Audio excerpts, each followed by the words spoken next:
উপজেলার বিভিন্ন ইউনিয়নে পরিদর্শন করে। অন্যান্য ইউনিয়নের মতো যখন নওবাদ ইউনিয়নে পরিদর্শনে যান তখন নওবাদ ইউনিয়ন চেয়ারম্যান চাল বিতরণে ব্যাপক অনিয়ম হাতে নাতে ধরে ফেলায় নওবাদ ইউনিয়ন চেয়ারম্যান মোস্তফা কামাল তার গুন্ডা বাহিনী নিয়ে ইসলামী আন্দোলন বাংলাদেশের নেতাকর্মীর উপর অতর্কিত হামলা চালায় এবং এ ঘটনার আনন্দ টিভি সাংবাদিক আজহারুল ইসলাম বিলু স্থির চিত্র ধারণ করায় ওনার উপর মানববন্ধন মিছিল আয়োজন করে উক্ত মিছিলে 24 ঘন্টার আলটিমেটাম দেওয়া হয়। নওবাদ ইউনিয়ন চেয়ারম্যানকে গ্রেফতার করে আইনের আওতায় এনে সুষ্ঠু তদন্তের ভিত্তিতে সঠিক বিচারের দাবি জানায়।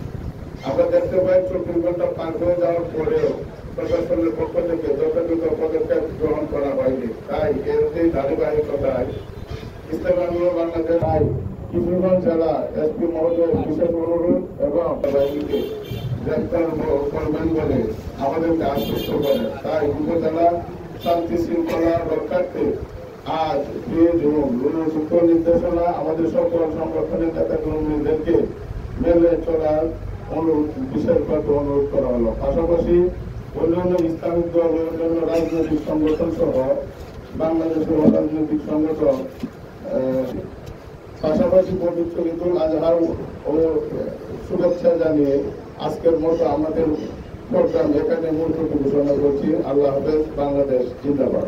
আপনারা নির্বাচিত করবেন এবং হাত পাকার প্রতিনিধি যারা আসবেন আমরা আশা করি পীর সাহেব চরমনায় যেরকম নিজের নিষ্কলুষ মানুষ ওটা বাংলাদেশে এরকম নিষ্কলুষ চরিত্রবান মানুষদেরকে ক্যান্ডিডেট করবেন এবং সেখানে দেশের স্বার্থে দশের স্বার্থে এই যে আজকে যায় ইউনিয়নে ওয়ার্ডে অফিসে আজকে আন্দোলন করতে হয় এটা কখনোই সুষ্ঠু সমাধান হতে পারে না। সুষ্ঠু সমাধান হচ্ছে মূল জায়গায় সুইচ অন করে দেওয়া। আজকে যদি এমপিরা চেয়ারম্যানরা উপজেলা চেয়ারম্যানরা এরা যদি দুর্নীতি মুক্ত হয়ে যায় গোটা অফিস আদালত সব দুর্নীতি মুক্ত।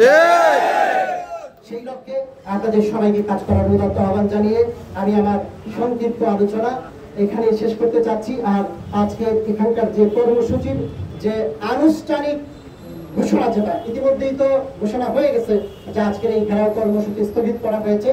তো সেটার এরপরেও আজকে যেহেতু অনেকে উপস্থিত হয়েছেন উপজেলার সভাপতি সব এখানে প্রেজেন্ট আছেন আমি বলবো আমি নির্দেশ দিচ্ছি যে উনি আজকে আনুষ্ঠানিকভাবে এই ঘেরাও কর্মসূচি মানে স্থগিতের আনুষ্ঠানিক ঘোষণা দিয়ে দিবেন এবং এরপরে আপনারা মানে ঘোষণা হয়ে যাওয়ার পরে মোনাজাত হয়ে যাওয়ার পরে আর কোথাও